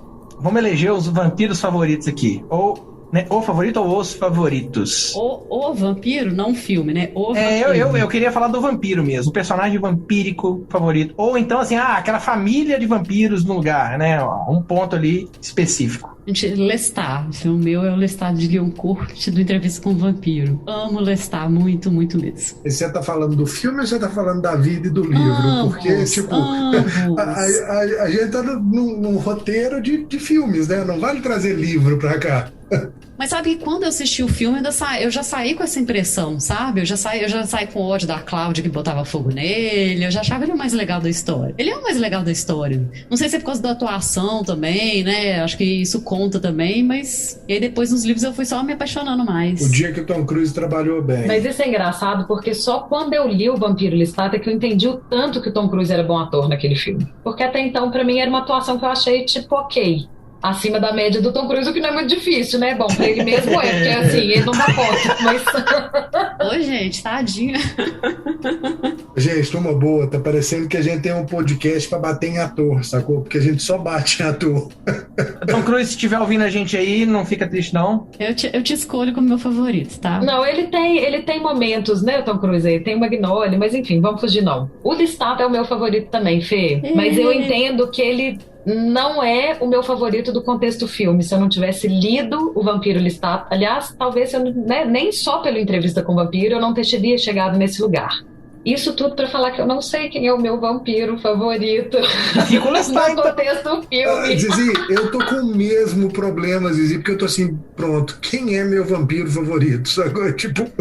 Vamos ver o Madu. Madu, qual que é o seu vampiro favorito? O meu são as culebras de From Dusk Till Dawn. Aqueles efeitos práticos, eu adoro. Aqui também, de certo modo, é uma sátira, é uma brincadeira, né? Gente, pra não falar que não falamos de Tarantino. De Tarantino. Star Wars a gente não falou porque não tem vampiro em Star Wars, não que a gente saiba, né? Se bobear, tem, né? Porque é outra coisa. Geralmente um filme de vampiro tem outros seres sobrenaturais e filmes de seres sobrenaturais acabam colocando vampiro de alguma forma, né? E o seu, Eros? Não tem? Cara, difícil, bizarro. Eu gostava, em algum ponto, eu gostava muito do Eric Northman em True Blood. True Blood. Por algum motivo eu gostava do personagem dele, porque ele era um grandíssimo um filho da puta, um cínico, um escroto, mas eu gostava do personagem, assim. Porque ele é um grandíssimo de um cara que a gente não sabe se ele é um anti-herói ou um anti-vilão, né?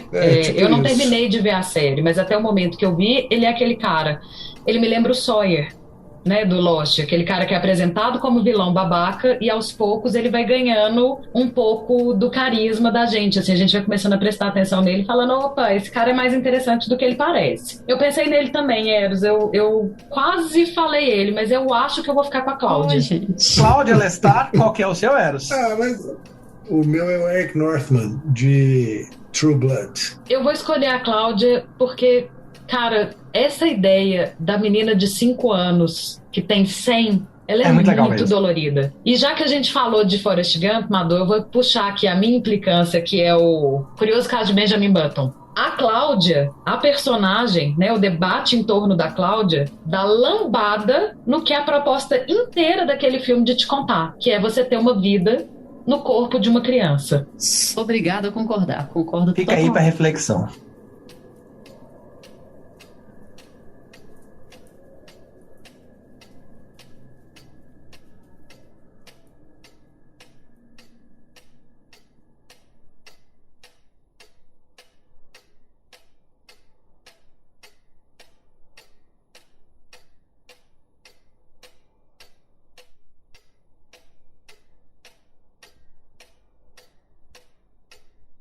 Não, Crepúsculo não tem opção que presta. O 6 deve prestar, deve ser ótimo. Se bem que não, O 6 é ótimo, não existe, né? Igual o Tyler Durden. Pois é, mas vocês estão confundindo. O Crepúsculo 6 chama 50 Tons de Cinza. Pior é que isso é uma verdade. Tem isso. Que também não presta, né, Eros? Vamos combinar. Ué, gente, mas tem como prestar quando você é um fanfic de uma coisa ruim? É. Nossa, velho, que medo. Penso. E pensar que eu tentei ler aquele livro. Também tentei. Desculpa, eu parei na minha imaginação, tentando imaginar o Eros tentando. É o Eros ler. tentou.